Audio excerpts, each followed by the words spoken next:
Welcome to my video report part 1. One of the most exciting things you can do in the music industry is to own your own music publishing company.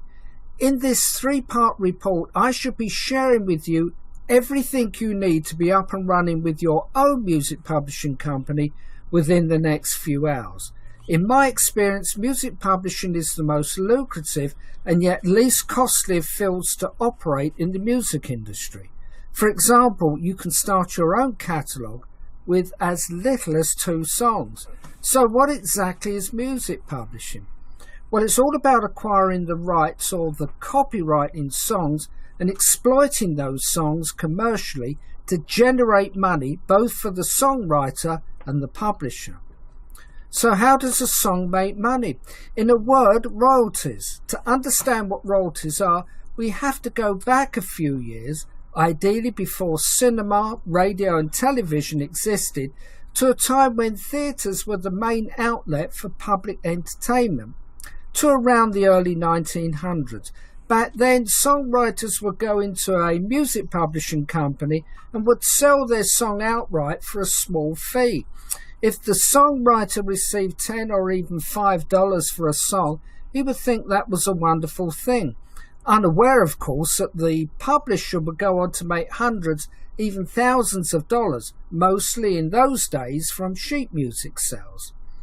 The original principle behind royalties came about in Victorian times, after the law was changed, granting songwriters the right to receive payment when their songs were performed publicly.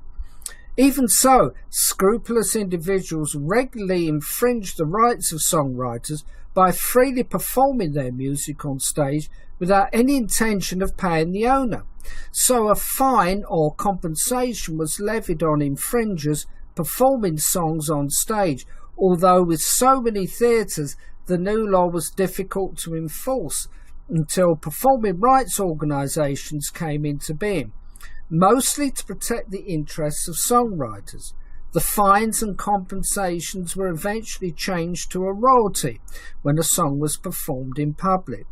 With advancing technology, more forms of royalty came into existence, such as mechanical fees on the sale of records, broadcasting by radio and TV, synchronization in films, and more recently, digital, satellite and streaming.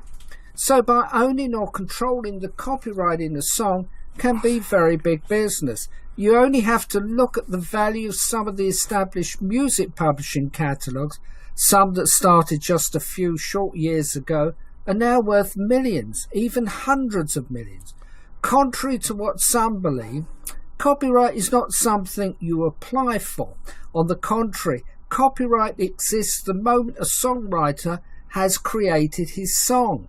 Therefore, a songwriter should take steps to protect the copyright he's created by registering a copy of his/her work in a tangible format, i.e. a lead sheet or recording of the song, which provides evidence that his work actually exists and is not a figment of his imagination. Registering can be done mostly by depositing a copy with the National Library of his/her country. In the US, for example, this would be the US Copyright Office. In the UK, the British Library and ALDL. You can also register your songs with the PRO, i.e. ASCAP, BMI, SESAC in the USA, SOCAN in Canada, PRS in the UK, GAMA in Germany, and so on. Remember, however, that registering with a performing rights organisation on its own is not enough to protect your work. Not really, since you're only registering a title, and as there's no copyright in a title, you shouldn't rely on it as a means of copyright protection. Remember, it's the content in the actual words and music which carries copyright, not the title. Once the songwriter has adequately protected his copyright, he can, if he chooses, approach music publishers with a view to publishing his/her song. Obviously, if the publisher likes a song and feels it has commercial potential, they would typically offer the songwriter a publishing agreement, sometimes referred to as a publishing assignment. An assignment, or an assignment of the rights, is one of the most powerful terms in the music industry. Since you as a music publisher will be using this term assignment frequently, understanding its use and meaning then is fundamental, even critical. The term assignment was introduced in law way back in those early days so that songwriters no longer had to sell their songs outright to music publishers for what was then called a kill fee. Instead, he or she could assign the rights in a song to a publisher whilst remaining the beneficial owner. Although the publisher would typically get exclusive control of the copyright, they would have to pay a royalty to the songwriter for so long as they held rights in the song.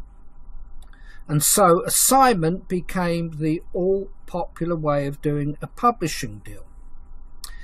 In video part 2 of this report, I shall be discussing exclusive publishing agreements and how they differ from specific assignments. See you in video 2.